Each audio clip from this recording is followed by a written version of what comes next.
Or early Christian leaders, civil Christian leaders, who ruled before Constantine the Great. So a lot of people, for obvious reasons, think of Constantine the Great as the first real Christian ruler. He was the first great one. He was the first big-time civil leader who supported Christianity and was really hugely successful on an international level that people know about. But he was not the first, and he was not the first one whose actions as a Christian ruler are still felt even today. So today we're going to talk about 4 Christian rulers who reigned before Constantine the Great and who basically, beat Constantine to the title of first Christian ruler. So let's talk about let's talk about first about the Roman Empire. One would think that Constantine the Great would have the title, at least have the title of first Christian Roman emperor. But no, he actually doesn't. The first Christian emperor of Rome was actually a man named Philip the Arab. He reigned for a very brief period of time and was a Christian, according to the history of Eusebius of Caesarea. Though some might dispute how good of a Christian he was, or even if he was Christian at all. It is recorded in the history of Eusebius of Caesarea that while on campaign in Syria, Philip the Arab wanted to attend the Easter festivities going on. When he intended to enter the church, he was barred from the bishop and told to sit outside with the rest of the other penitents and bad Christians. So that tells you how good of a Christian Philip the Arab actually was, according to the history of Eusebius of Caesarea. That being said, even though he's ruled for only a brief period of time, even though he became a sucky Christian ruler and sucked at may have been sucky about living a good Christian life, he would have technically been the first Christian Roman emperor. Now, as far as for political impact, you would think that Constantine would be the first real Christian emperor to have a real impact in the Christian world. After all, the work that Constantine did is monumental. It is literally the stuff of legend. He's the guy whose work he founded the first great Christian dynasty of the Roman Empire that enforced Christianity as a matter of civil. His dynasty is the one who built the first Church of the Holy Sepulchre in Jerusalem, and church fathers really date him as starting a new era. That being said, while his impact, he may have been the first emperor to have whose actions had a huge international impact. He was not the first Christian ruler to have an impact, period, on a national level that can still be felt today. That honor goes to His Majesty King Tiridates III of Armenia. So the story goes that Armenia was once a pagan nation, this in the late 2nd, early 3rd century, and Tiridates III hated Christians. Indeed, he was probably one of the worst persecutors of the Christian church of all time. The story goes that there was once a man who later went on to become Gregory the Illuminator. Spoiler alert, he plays a role in the story later on. He told him to offer some flowers as a votive offering to one of the Armenian goddesses he was worshipping. When he refused, Tiridates had him thrown down into a pit. And such was the intensity of the persecution of the Armenian Christians that Tiridates III did that by the time he was done, there were only supposed to have been 2 Christians left in the country. One was Gregory the Illuminator, who was living in that hole in the ground they were thrown into, and his sister, who was an active faith, took a loaf of bread every day and threw it down into the pit so he could have something to eat. Eventually, this was taking place during the time of another major persecution of the Christian church in Rome under the Emperor Diocletian. And you had a number of Christian refugees coming into Armenia, fleeing that intense persecution. That it was so bad that they fled to Tiridates III tells you how harsh Diocletian actually was with his persecution. Anyway, one of the nuns who fled from Rome caught Tiridates' eye, and he wanted to sleep with her. She refused, and he had her killed as a result. Yeah, not a nice guy. So if you think that's horrible, you're not alone. God would agree. God punished, story goes, that God didn't punish Tiridates III of Armenia with insanity and madness. Eventually, God, however, decided he would have mercy on Tiridates III and gave him a vision and told him that if he took the man who was in that pit and pulled him out, and if his hands were laid on him by this man, he would be healed.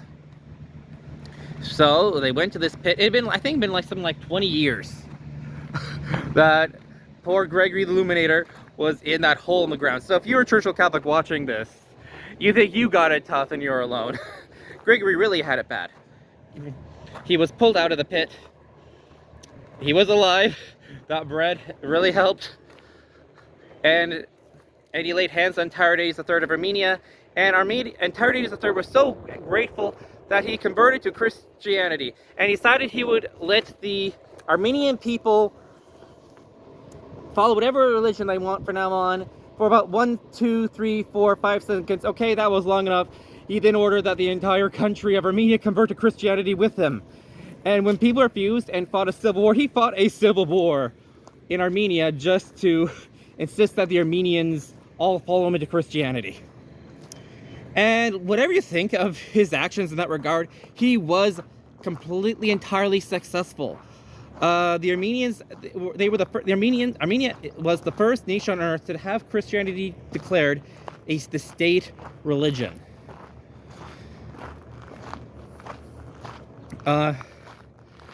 Eventually he succeeded, and he was so successful in destroying Armenian paganism that I'm not entirely sure what it consisted of anymore. There's like one famous Roman-style pagan temple in Yerevan that still stands, called the Temple of Garni, but we're not really that sure.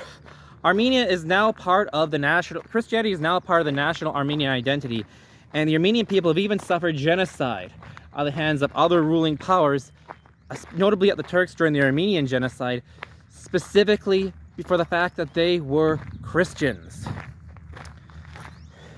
And indeed, even today, there is an Armenian Rite Catholic Church that actually has a patriarchate in Jerusalem, if I recall correctly.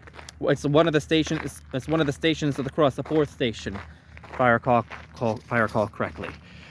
And so the legacy of Tiridates III of Armenia is that the entire Armenian people are to this day good Christian people. It is part of the national identity.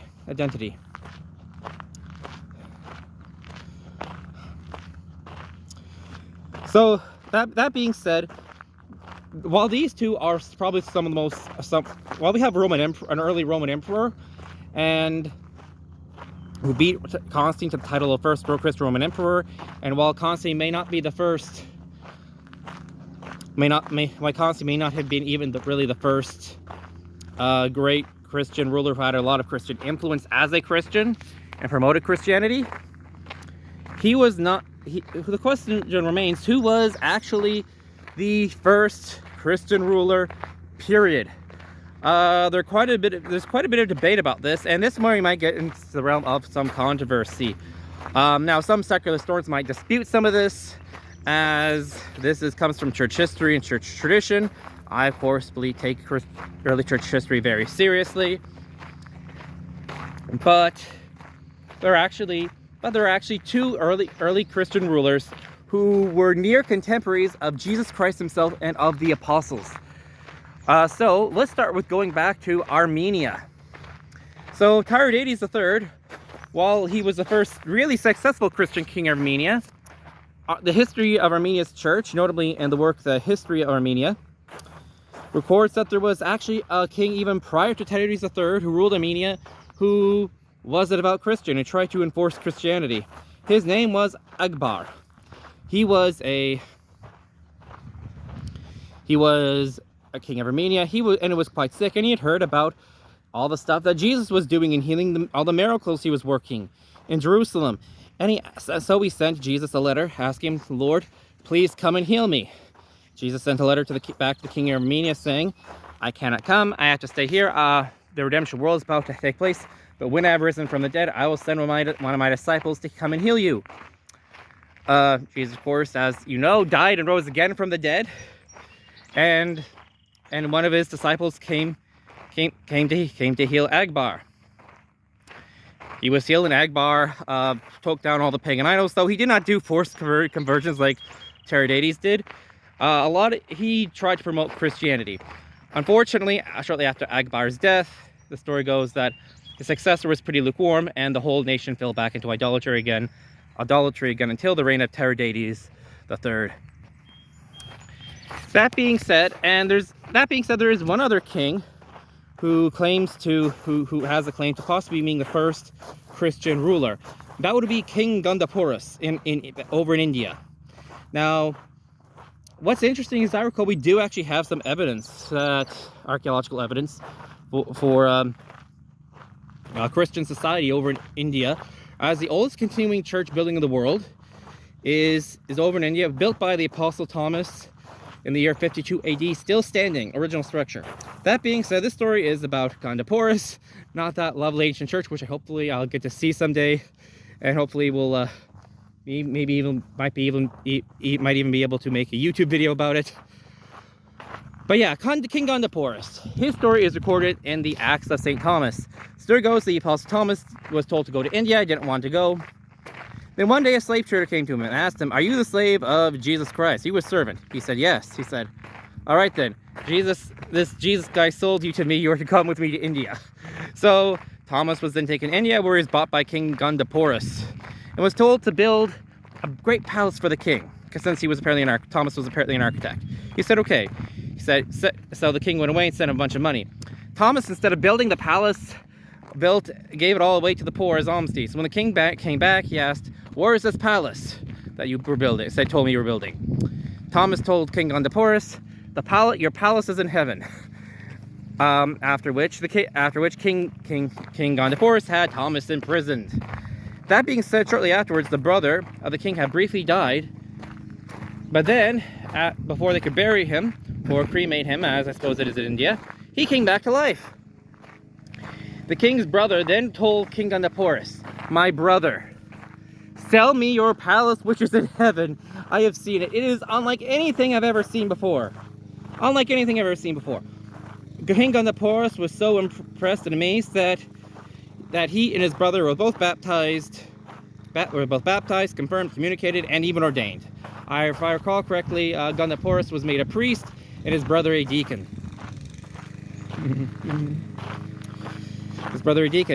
But yes, King Gondoporus of India would be one of the first Christian rulers in India, and the St. Thomas Christians of India still exist even to this day. And there's even a branch, I think there are two branches of St. Thomas Christians that follow different Syriac rites over in India. The Syro-Malabar and Syro-Malankara churches. And both are based around Kerala, near where St. Thomas preached. And I believe it is around there that King Gondoporus was supposed to have had his kingdom. Anyway, those are 4 Christian rulers who existed before the time of Constantine the Great. Anyway, God bless. I hope you have a great day. And if you want to learn more about the original faith of the apostles, as it was taught and held by the early church, as is practiced today, look up the Society of St. Pius X. And go to the SSPX. I always try to endorse it in all my videos. If you want to find out what the church fathers believed and practice it as it's being practiced today, they're the ones you want to go to. They're the ones who are keeping the faith. God bless. Have a great day.